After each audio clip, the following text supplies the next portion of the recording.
Actualité, news, informations concernant le club de Manchester United. C'est ici que ça se passe sur Legacy United. Donc, n'hésitez pas à nous suivre, à vous abonner, à liker, à commenter, à activer la petite cloche. Et ça soutient énormément la chaîne et ça donne beaucoup de force et du courage. Donc, la famille. Aujourd'hui, nous allons parler de ce match amical face à Leeds. À quoi s'attendre? On reste sur la continuité de la saison dernière. C'est un match amical. Ça a tendance à être pourri, surtout le premier match amical. Donc, voilà, encore une fois, c'est un match amical. Et par contre, il y a des points positifs à souligner. J'ai remarqué quelques évolutions par rapport à la saison dernière. Pas flagrant, certes, mais je vous rappelle que c'est la reprise. Donc, rien n'est parfait. Il y a beaucoup de trucs à travailler. On sentait les joueurs, ils étaient un peu éreintés. On voyait que Manchester United laissait beaucoup d'espace. On va analyser tout cela. Dans une deuxième partie de cette vidéo, nous allons parler du cas Marcus Rashford.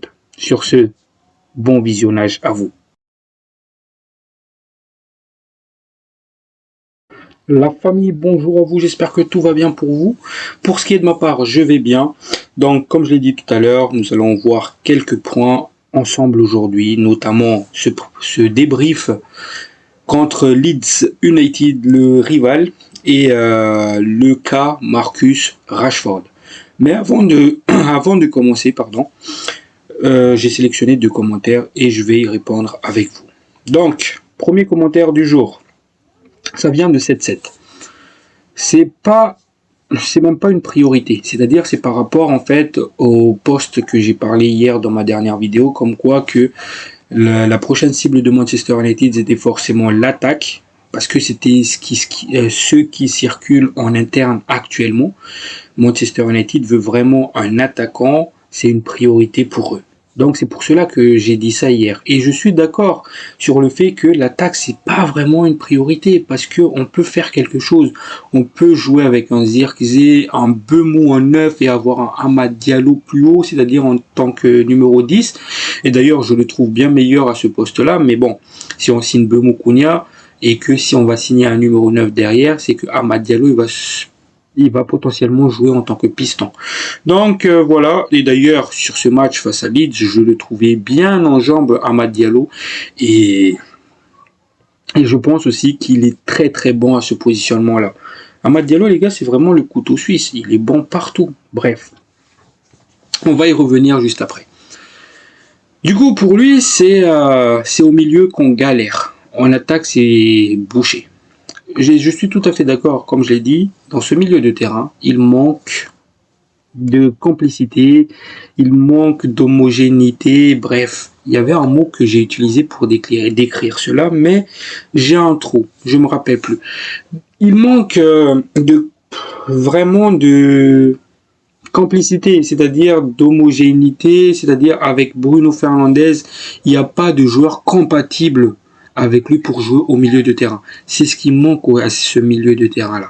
Parce que les gars, honnêtement, pour moi, Bruno Fernandes, il ne doit pas jouer dans le double pivot. Il ne doit pas jouer dans le double pivot.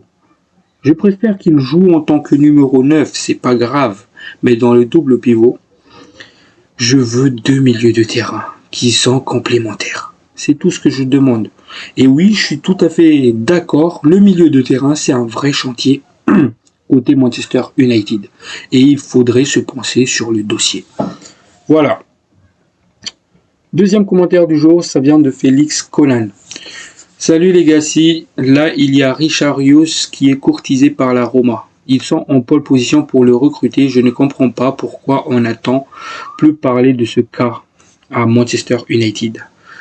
Où en sommes-nous avec ce dossier? N'oublions pas que le joueur est estimé à 25 millions d'euros seulement.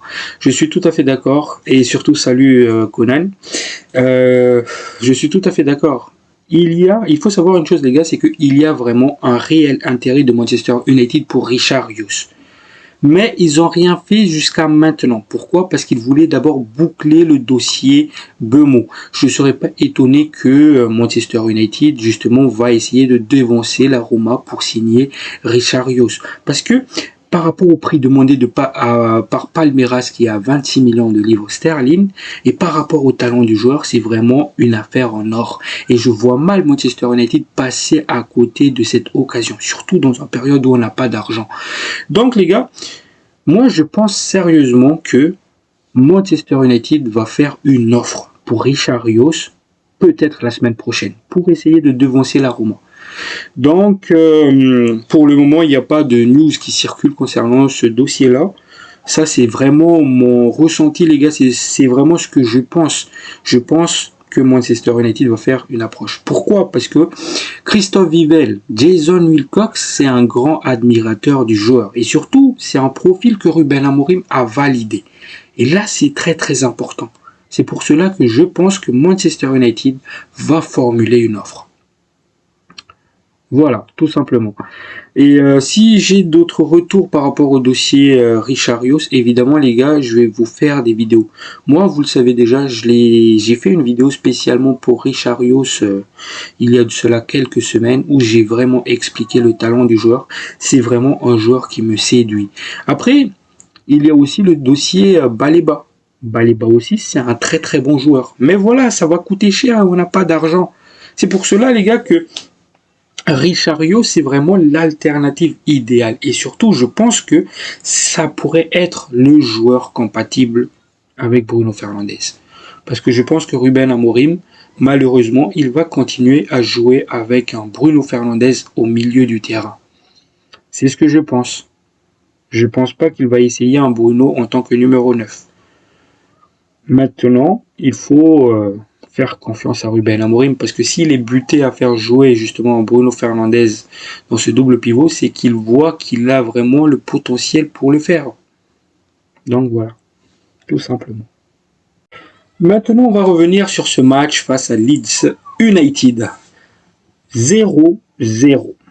En général, les gars, le premier match amical, c'est toujours une purge. C'est toujours nul. Il n'y a rien qui se passe.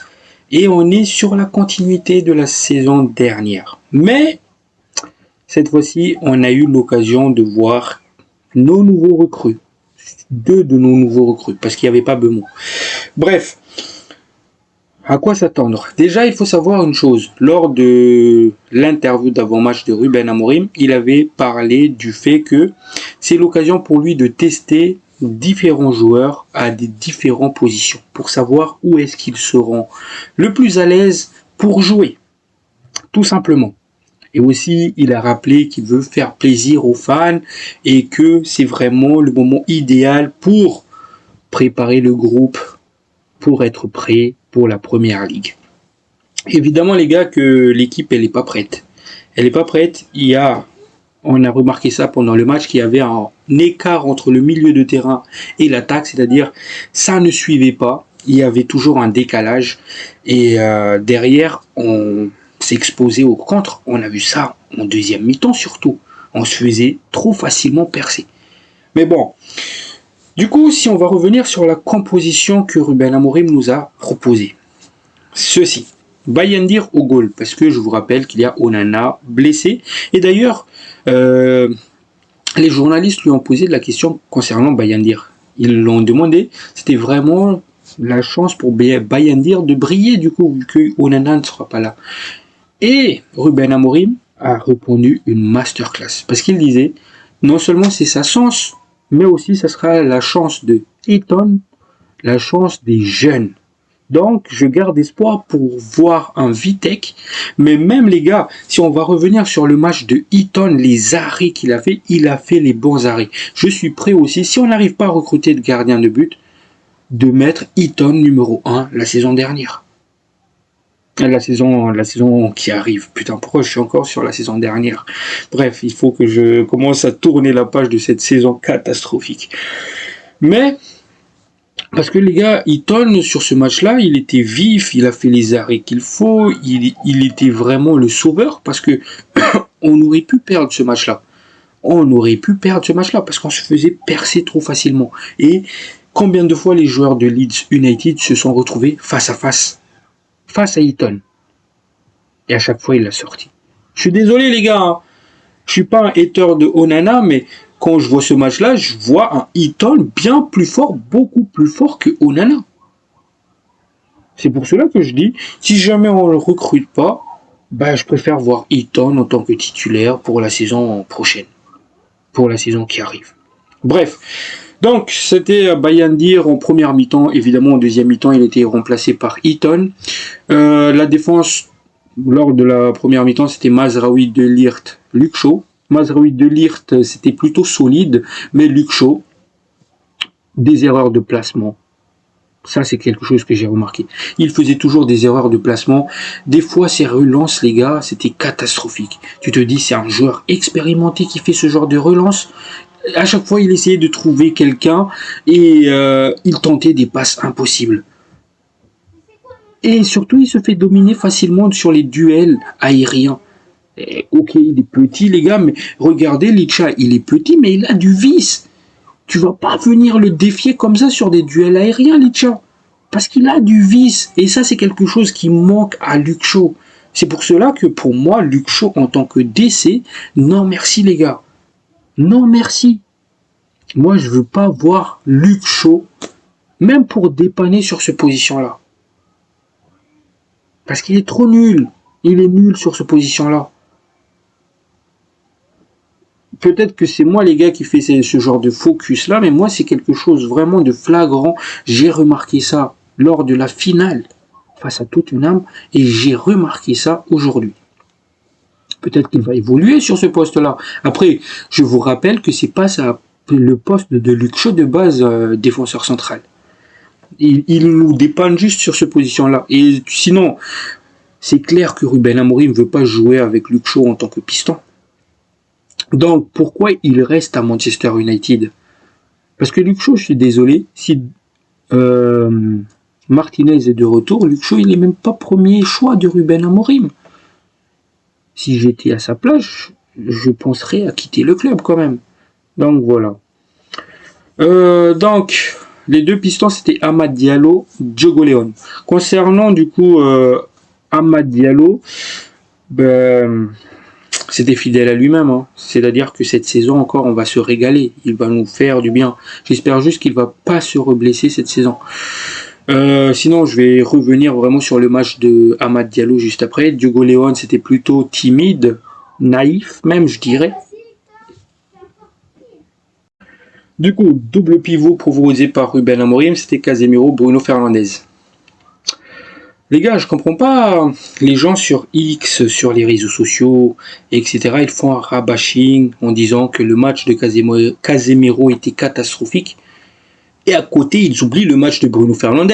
Je suis désolé, les gars. Moi, je me rappelle toujours de cette action en première mi-temps où le joueur, c'était... Comment il s'appelait? Gnonto. Où Gnonto a mis dans le vent un Diogo León.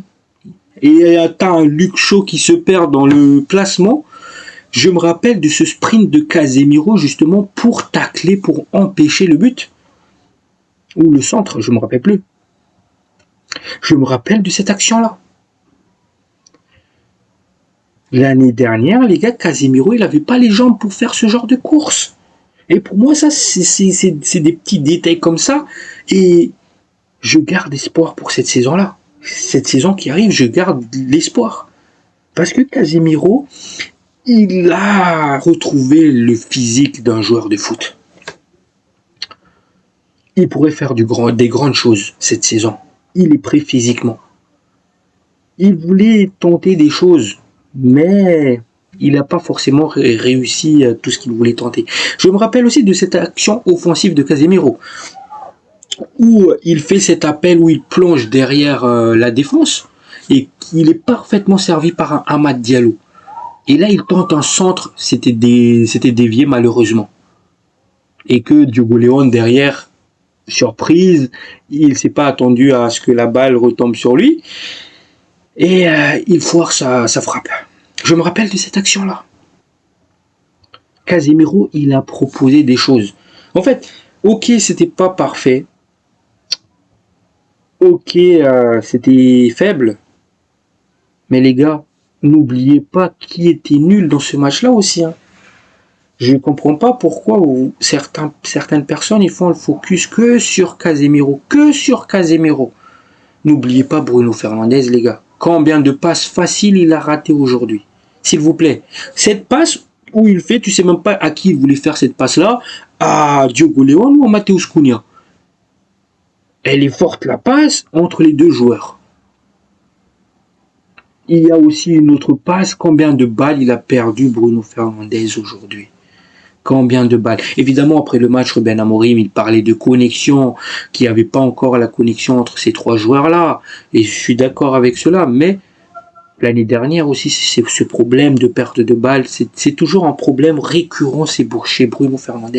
C'est pour cela que je veux qu'il joue plus haut, que je veux qu'il joue en tant que numéro 9. Un autre problème qui fait que Bruno Fernandes, les gars, je ne peux pas le voir dans ce double pivot, c'est que pourquoi, quand la balle est entre les défenseurs, par exemple dans la première mi-temps où Mazraoui et De Ligt se faisaient la passe, t'as Bruno Fernandes qui descend à la limite au niveau des défenseurs pour récupérer la balle. À quoi ça sert? À quoi ça sert de faire cela? Place-toi entre les lignes, dans les demi-espaces, pour que tu joues vers l'avant. Pourquoi tu es obligé de redescendre très bas pour récupérer la balle? Tu sais, tes défenseurs là, ils savent faire une passe, les gars. Et oui, vous allez me dire, oui, mais Luke Shaw, sait pas faire une passe, Nani. Les gars, je vous rappelle que c'est quand même Martinez et Leny Yoro qui vont être titulaires à ces postes-là. Et ces deux joueurs-là, s'ils sont très très excellents techniquement, balle au pied. Ils peuvent te faire des passes. Et ça, c'est quelque chose que j'ai vu l'année dernière, même quand c'est Leny Yoro, Martinez qui avait la balle, Bruno Fernandes, il va descendre à la limite au positionnement des défenseurs centrales pour récupérer la balle. Et ça, c'est quelque chose qui me saoule énormément. Pourquoi tu fais ça? Est-ce que c'est vraiment une consigne de Ruben Amorim? Je crois pas, parce que quand je regardais le Sporting jouer sous l'ère Ruben Amorim, je voyais pas ces milieux de terrain redescendre très bas comme ça pour récupérer la balle. Surtout le milieu de terrain créateur, qui est censé faire le jeu. Vous voyez ce que je veux dire? Normalement, Bruno Fernandes, il doit demander la balle entre les lignes. Entre les lignes de manière à accélérer le jeu vers l'avant. C'est comme ça que je veux voir le positionnement de Bruno Fernandes. À la limite, je veux bien que Casemiro redescende d'un cran pour récupérer la balle, mais pas Bruno Fernandes justement. Parce que Bruno Fernandes, il doit être le moteur d'un collectif. Et c'est ça, c'est quelque chose qui me saoule chez lui. Ça me saoule chez lui. Par exemple, un Mainou qui rentrait à sa place en deuxième mi-temps, Mainou, il demandait la balle entre les lignes. Et je vais revenir sur le match de Mainou juste après. Donc, là, justement, Amorim, il a testé quelque chose de nouveau. Parce que quand je voyais Coelir, Bruno Fernandes et Casemiro jouer, pour moi, c'était logique. Coelir, Casemiro était au milieu du terrain. Du coup, Bruno Fernandes en tant que numéro 10. Mais c'était pas ça la tactique. Et j'étais étonné de voir cela. Et c'est là que je me suis rappelé justement de ce que Ruben Amorim disait. C'est l'occasion idéale de tester des différents joueurs à différentes positions. Et c'était le cas de Coelir. Coelir en tant que numéro 10, les gars. En tant que numéro 10. Peut-être que c'est Ugarte en tant que numéro 10 la prochaine fois, je sais pas. En tout cas, ça peut pas être pire que ce qu'il a proposé Ten Hag avec Mazraoui en tant que numéro 10, sachant qu'il avait Amad Diallo. Bref, c'est pas le but de la vidéo. Et surtout, le contexte des deux matchs, c'était pas différent. Pour Amorim, c'est un match de prépa. Et pour Ten Hag, c'était un match d'Europa League. Donc, vous voyez bien que Ruben Amorim, il voulait juste tester quelque chose. Donc, j'ai bien aimé l'intention qu'il avait avec Coelir, les gars. Il a une bonne intention. Il essaie toujours de plonger derrière la défense. C'est ce que j'ai vu à plusieurs reprises dans ce match-là. Mais bon, c'est un joueur limité techniquement. C'est ça le problème. Malgré tous ses efforts, il est limité. Donc, je pense pas que c'est le positionnement idéal pour un Toby Coelir.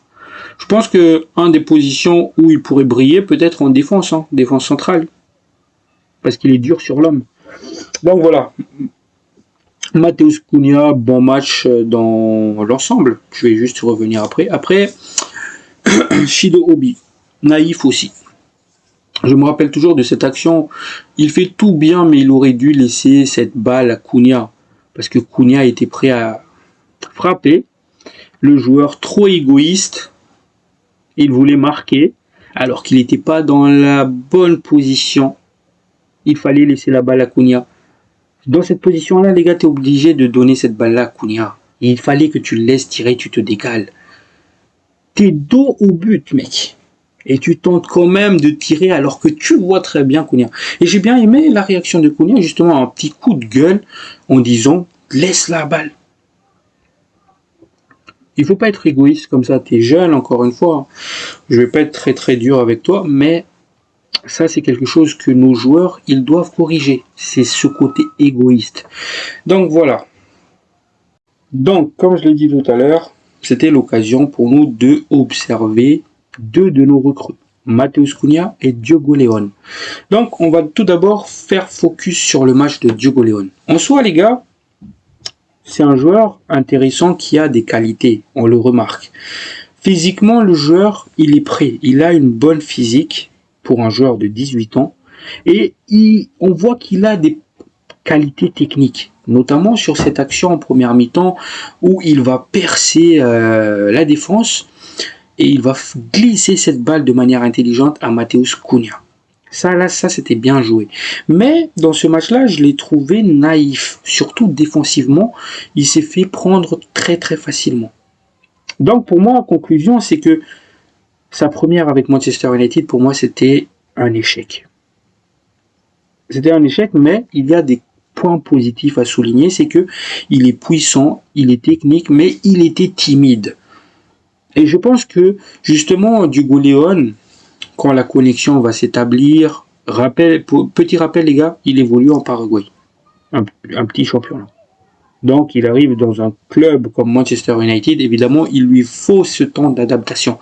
Mais les gars, je pense qu'il va réussir. Je pense sérieusement qu'il va réussir. D'ailleurs, Dorgo dit que c'est un joueur très très bon. J'imagine qu'il fait référence lors des entraînements. Il est très très bon, Diogo León, et que ça sera un bon concurrent. Ça va être un concurrent sain. Donc, en soi, j'ai des grandes attentes sur le joueur. Parce que pour moi, le titulaire, il est clair. Lui, ça va être un joueur de rotation. Je pense qu'il va avoir du temps de jeu avec Manchester United. Et je pense que il va faire que monter en puissance à chaque match de préparation d'avant-saison. Je pense qu'il va monter. Ok, face à Leeds, il était, voilà. Mais je pense qu'au prochain match, il va que monter en puissance. Et c'était une bonne chose de l'essayer. Et voilà. Voilà pour le cas Diogo León. Maintenant, on va parler du cas de Matheus Cunha. Justement, l'autre recrue. Lui, les gars, comment dire ça? Pour ceux qui connaissent, c'est un joueur de demi-espace.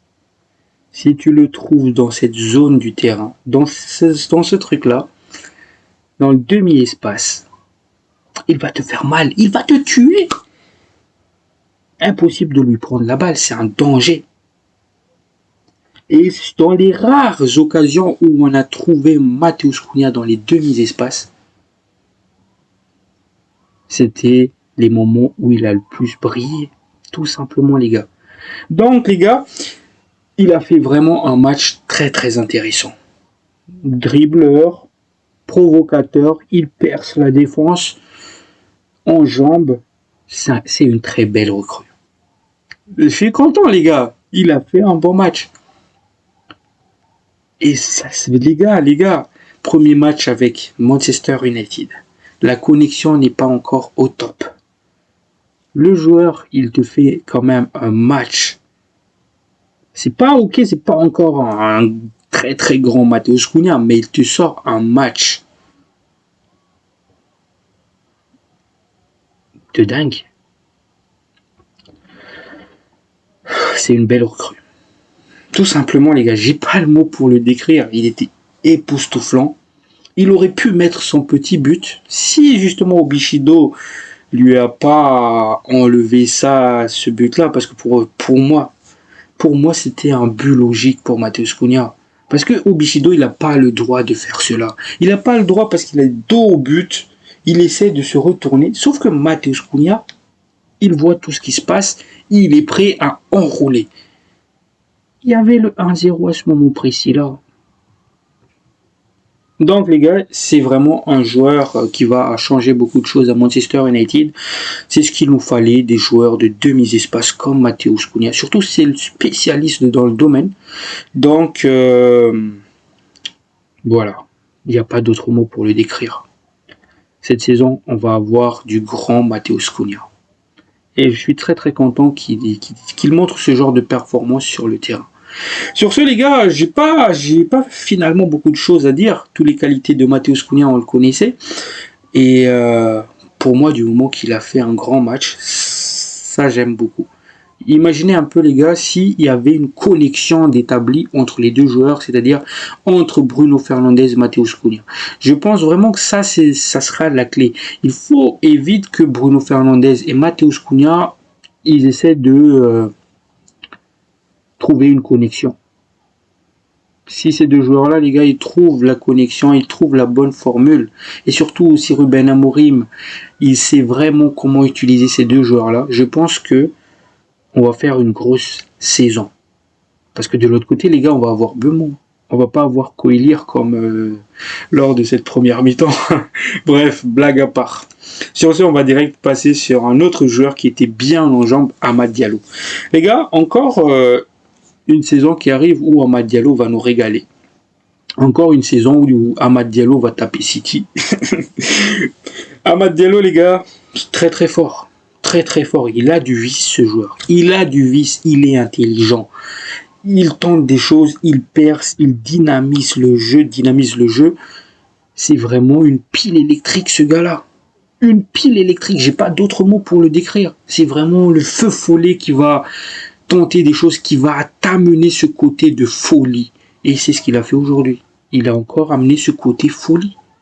Non seulement, lui, il est prêt par contre. Lui, il est prêt. Il est prêt, lui. Il est prêt à débuter la saison. Il est prêt à affronter Arsenal. On le sent qu'il est motivé, même dans le langage corporel. Ça se voit qu'il est prêt, qu'il a faim. Donc ça j'ai vraiment aimé cette attitude-là. Maintenant, Leny Yoro. Très très grand match aussi. Enfin, je le trouvais très très bon les gars. Notamment via ses passes, sa manière d'accélérer le jeu, de trouver l'opposé à chaque fois. C'est du grand art, c'est du Leny Yoro. J'espère juste que cette saison, il va pas être freiné par les blessures. J'espère qu'il va faire une vraie saison pleine. Les gars, on a vraiment besoin de tous nos joueurs en forme et surtout dans la durée. Et lui, Leny Yoro, pour moi, c'est un titulaire. Mais les gars, pour moi, la défense, elle est claire. De Ligt, qui a fait une grosse saison, malgré les critiques, il a fait une grosse saison. Leny Yoro. Et après, ça se joue. Pour moi, c'est Licha. Mais il y a Mazraoui aussi qui est en feu. Il y a Eden Even. Licha, le problème, c'est qu'il se blesse beaucoup. S'il arrive vraiment à ne pas se blesser, pour moi, Licha, les gars, notre 3 de derrière, c'est du solide. Défensivement, les gars, je pense qu'on a nos armes. C'est pour cela que moi, je veux pas qu'on recrute défensivement parce que on a de quoi faire. Surtout, tu as le petit jeune Frederickson qui commence à monter en puissance aussi. On l'a vu surtout l'année dernière. Il y a Eden Even. Je pense qu'il y a de quoi faire défensivement. Ça sert à rien de recruter sur le secteur défensif. Maintenant, on va toujours continuer dans cette analyse de joueurs qui m'ont vraiment marqué. Mainoo. Les gars, pour moi, Mainoo, il passe devant Ugarte, il passe devant Casemiro, et je dirais même, il passe devant Bruno Fernandes. Les gars, Mainoo, je pense qu'il est prêt cette fois-ci. Physiquement, il est prêt. Sur ce match-là, j'ai vu un Mainoo toujours entre les lignes, techniquement, mature, il se précipite pas, il prend les bonnes décisions, il perd pas la balle. Et ça, c'est quelque chose que j'ai vraiment aimé parce qu'il est vraiment pressé à chaque fois qu'il touche la balle. Mais ça change de Maïno de l'année dernière. Cette fois-ci, il garde la balle. Physiquement, les gars, il a pris du muscle, il est solide dans ses appuis, il tombe pas facilement et il perd pas la balle. Pour moi, Maïno, il passe devant. C'est pour cela, les gars, pour moi, Maïno, cette saison, par rapport au milieu de terrain disponible actuellement à Manchester United, pour moi, Maïno, c'est le titulaire, indiscutable. Évidemment, il y a Sékou Koné aussi que j'aurais aimé voir, mais finalement, il n'est pas entré en jeu. Mais pour le moment, pour moi, Maïno, il est prêt. Il est prêt. Il a fait un bon match. Il était toujours trouvé entre les lignes. Il a accéléré le jeu à chaque fois. Il arrivait à sortir la balle vers une zone où il n'y a personne. Et surtout, c'est des passes vers l'avant. Vous voyez ou pas? Il se sort du rang central, petite passe lobée pour trouver un Diogo Dalot qui fait un sprint derrière, un petit crochet, qui remet la balle en retrait, frappe de Patrick Dorgu, mais il n'y avait pas but, c'était pas cadré. Ce genre d'action-là, et à chaque fois, en fait, c'était Maïno, surtout en deuxième mi-temps, qui était le moteur pour lancer ce genre d'attaque. C'était lui qui bonifiait la passe. Il bonifiait la balle. Donc, les gars, je suis désolé encore une fois. Pour moi, Patrick Dorgu, je vais juste parler de Patrick Dorgu après. Matheus Cunha, Leny Yoro, Mazraoui, De Ligt, Maïno, Amad Diallo. Pour moi, eux, ils sont prêts. Ils sont prêts. Et pour moi, on a déjà ces joueurs-là en tant que titulaires. Ils m'ont convaincu, ils ont leur place.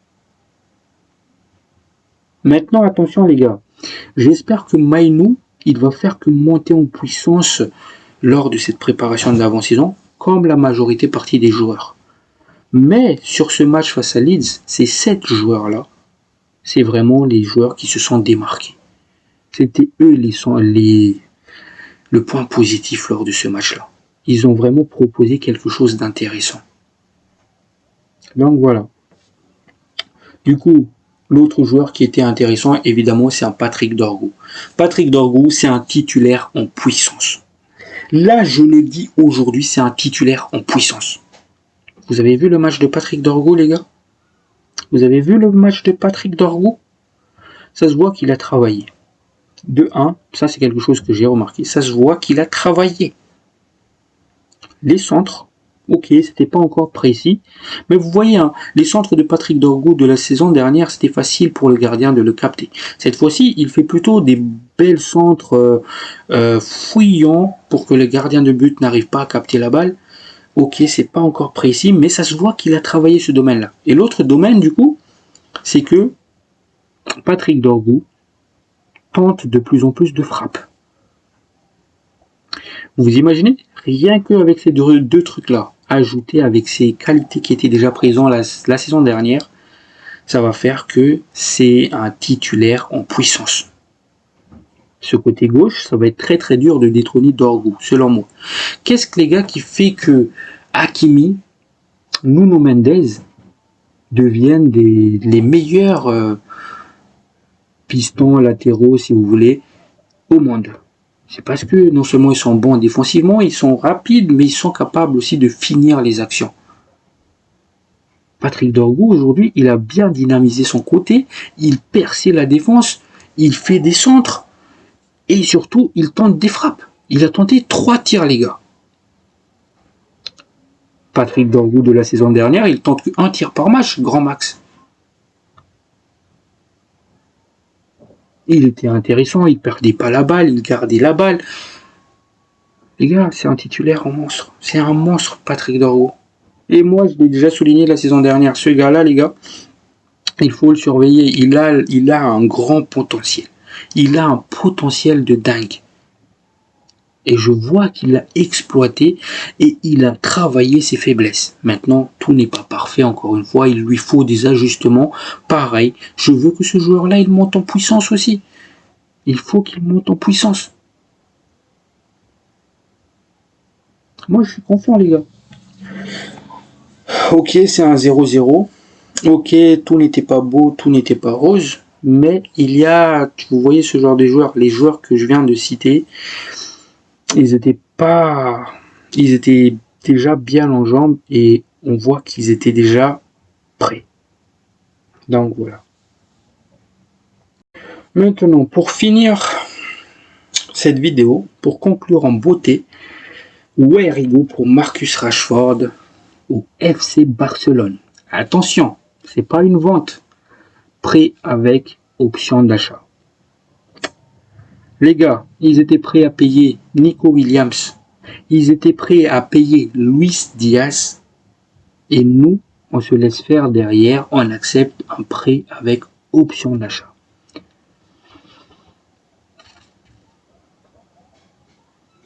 Bon, on n'a pas les chiffres. Apparemment, c'est pas un prêt payant, mais il y a une pénalité qui est ajoutée.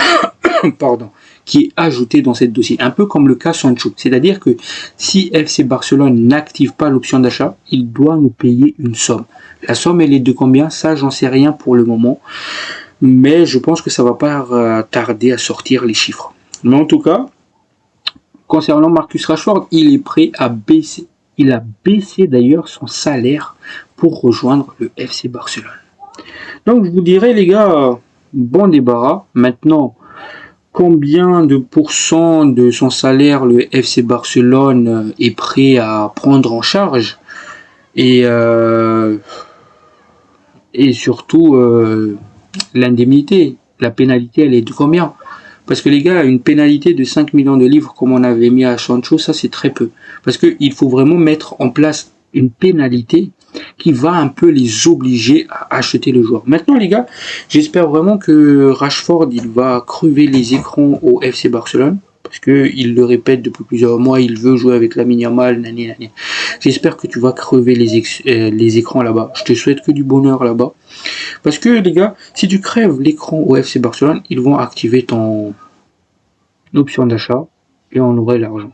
Mais encore une fois les gars, ça me saoule un peu que Manchester United se laisse faire sur ce genre de cas-là.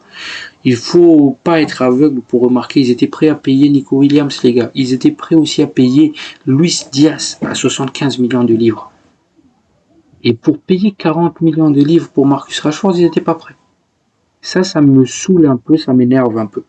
Donc voilà les gars, j'ai fait le tour de tout ce que j'avais à dire. Si ça vous a plu comme d'hab, n'hésitez pas à vous abonner, à liker, à commenter, ça fait grave plaisir. Sur ce, prenez soin de vous, la paix sur vous. Ciao ciao.